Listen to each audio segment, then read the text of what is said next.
A caste conundrum is playing out in southern states. Congress's caste push and caste survey has become an integral part of the Congress party's politics, especially in the south of India. Now, there's a caste push in Karnataka, Telangana. Like we know, the Karnataka cabinet now has accepted the caste survey report. This is by the Siddaramaiah government. While Telangana Congress-led government has implemented the SC subcategorization. This is the first state government to do that. And both these moves coincide with Ambedkar Jayanti.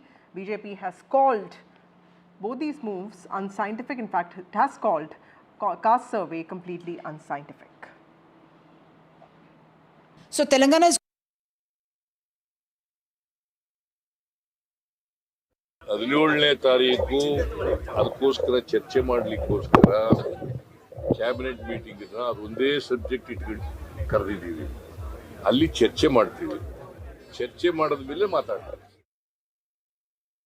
So Telangana is going to be implementing SC subcategorization, the rationalization of the reservation itself. And I have with me Health Minister and somebody who was on the committee as well, Damodar Rajanarasimha Garu. Congratulations, first of all, you managed to issue the government order today and Ambedkar Jayanti Day. How significant is this? Because in Telangana, in fact, in the Telugu states, this has been a demand for over 3 decades now. Yes. This is the demand which has been there for the last 3 decades. And basically, this categorization is not against any community. The Supreme Court has very clearly stated you should examine the inter-C classes, inter-C backwardness in those classes, and it should be based on the empirical data. And moreover, it has been very clearly stated by the Honorable Supreme Court that it's not the SCs are not homogeneous; they are heterogeneous. So the government was committed to categorization, and we constituted a subcommittee. Then subcommittee recommended for one-man judicial commission.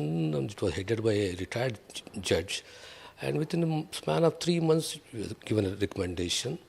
And in toto, we placed the papers on the floor of the house, and recently we brought in the act. Today we have framed the rules and we issued the consent GOs. And this is a long cherished dream of these people. What can people now expect with this subcategorization coming into effect? Particularly, these are 2 aspects to this. One is education, one is public employment.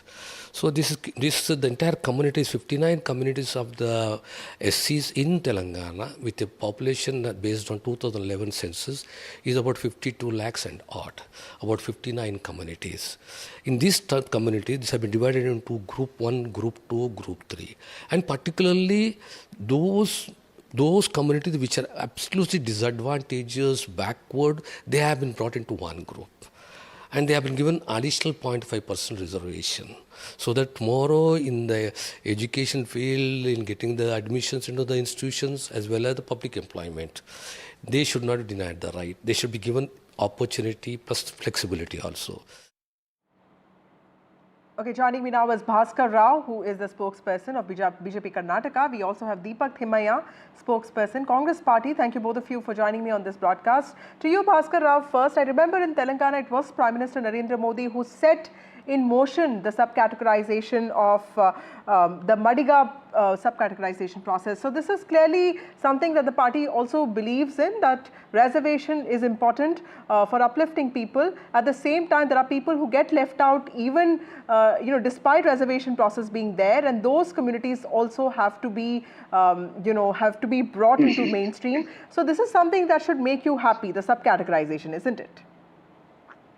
The Karnataka caste survey which has come out should not be confused with the census, because the Karnataka government does not have any mandate to conduct a census. And whatever has been done has not been done the way enumeration takes place. It has been done with a vested interest in mind of appeasing certain sections and showing them in higher numbers. A survey is something where only a smaller sample is taken, whereas in a census, the entire enumeration takes place. So no major decisions can take place on the basis of this so-called caste survey. And the caste survey has been done in great hurry, only to accommodate certain interests. It is not at all done scientifically, and it has been done only to appease a larger section of the population, where Siddaramaiah wants to be Mamta number 2, in South India by projecting the Muslims in this. And moreover, in any kind of job-based or opportunity-based reservations are concerned, religious reservation even cannot come into the picture. And Supreme Court has also come down heavily on this kind of caste reservation and the scientific basis over there. So overall, this is nothing but an attention diversion away from price rises, corruption, and infighting the Congress is engaged in. It's a very clever move to distract attention, and for the next whole week, people will be talking about this. And then, more important than anything is the ruling party itself is unhappy with this kind of caste division and the caste numbers that come up. But Mr. Rao, when a similar exercise was done by NDA, by Nitish Kumar government in the state of Bihar, the BJP did welcome it, isn't it? So what is wrong with Karnataka?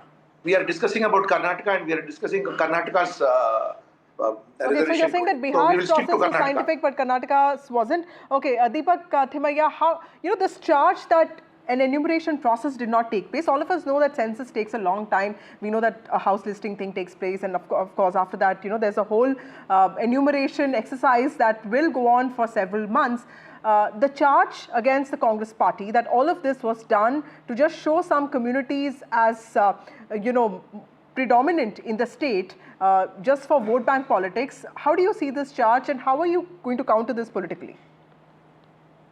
Everything need not be countered politically, right? Because we have this learned spokesperson from the BJP who certainly knows, why these things are done, and of course that he had this intention to say that there was a vested interest in doing all these things.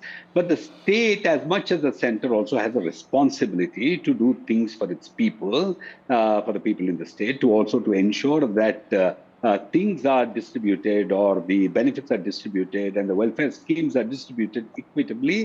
And when doing so, if at all your data itself is wrong, you could rather have a 20% erroneous data, which also is not the case in this commission's report, but maybe it's about 8 to 10%, which could happen even in terms of elections or wherever. But if at all the purpose of the data is to make a better judgment, like if the BJP would say that, of course, even if they are not mentioning, but because in this, the speculated numbers, you can see that the Muslims perhaps are the larger group. You must be sure that, that is not actually to the advantage of the Muslims at all, because, that will be used by a lot of people to speak against Muslims, perhaps. But let me tell you, the backward classes and the people who need the program, that is the most important thing here. And always in any society, that the smaller number of people actually are the people who are the privileged ones, and the upper classes, and the people who have always had the benefit of the the resources.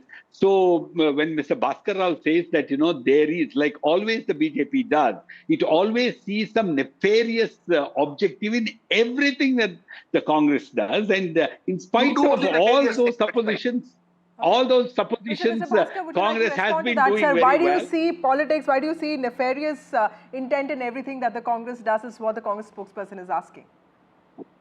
No, they do everything with a nefarious thing in mind of appeasing, like what I told you, of distorting things, diverting attention, and their own leaders, NB Patil, the tallest Congress Lingayat leader, and the Vakaliga leader, DK Shikumar, they are themselves disputing the caste survey. So I don't know how Deepak says that it has been done scientifically, and the way there is a method laid down for this kind of enumeration. Enumeration is doing 100% of the population. This is only a survey. Survey is always done on a sample. So how do you come to this conclusion? So it is an erroneous way of expressing, and it will have wide-ranging implications. So this Deputy Chief Minister himself says that we are not in a hurry to implement this. Obviously, a lot of people are dissatisfied with the numbers that are being popped up over there. And whatever Congress does, there is nothing which is straightforward. It is definitely. There's also this criticism of the Congress party that, there is a model that you have sort of adopted for all southern states, and that is to announce a caste survey, getting it done, and then of course the subcategorization. But what after this? Because employment opportunities and of course education opportunities are important. How are you going to use all of this data to ensure that there's finally something that people have in terms of tangibility of their future? Me? Yes. I would like to answer this question before, and after I perhaps, respond to Mr. Bhaskar Rao's comment about, the nefarious interests. But let me tell you, if at all the BJP had done the same thing, I'm sure everything would have been hunky-dory and everything would have been perfect. But only when the Congress does it that everything is wrong. But let me tell you, this is not the Congress's or the BJP's objective. We need to do something for the people. And let me tell you, there are so many states where the Congress must have ruled and now the BJP is in power. And the BJP is also wanting to do something for the people and trying to see, which communities have been suffering these disadvantages and neglect. And perhaps because of some old census numbers, why some lopsided program has been doled out. And I'm sure that Mr. Bhaskar Rao agrees with that because, this is not about the BJP or the Congress. This is about the people. So if at all you say that, this caste census is going to only benefit a certain one community, which I'm sure that you will even mention quickly, if at all Bhaskar, you have would the you choice like to respond to that? So. Yes. Yeah. Mr. Bhaskar. What do you want to do with the survey report? Yes, you cannot that's change important anything. Because, what you want to do with the because survey report is something that is important. Bhaskar, your turn to speak now. It is not going to change anything because decisions will be taken only on a scientific census as mandated by the Constitution of India. So you are only studying a hornet's nest by coming out with these numbers. Why don't, Deepak, please tell me the difference between a sample as well as a census over there. This was an extensive estimation. This was I won't even call it a survey or a census, Mr. Bhaskar Rao. I think this was a very, very well planned, extensive, expensive estimation of, what needs to be done. Then why is everybody protesting? People from your own party are protesting that it is an That is okay. It's a democratic party. We don't try to sow the mouths of people like you do in the BJP. We allow people to talk. We make better decisions. We've been able to run the country for a longer time than you people because we allow democracy. A lot of things to think about. Thank you both of you for joining me on this broadcast. Karnataka Cabinet has accepted the caste survey report, while Telangana government, both Congress-ruled government, Telangana government has implemented the SC subcategorization. All of these moves coinciding with Ambedkar Jayanti, while BJP has questioned the rigor of this exercise, and it has in fact called this survey completely unscientific. With that, it's time for a short break. More news and updates on the other side.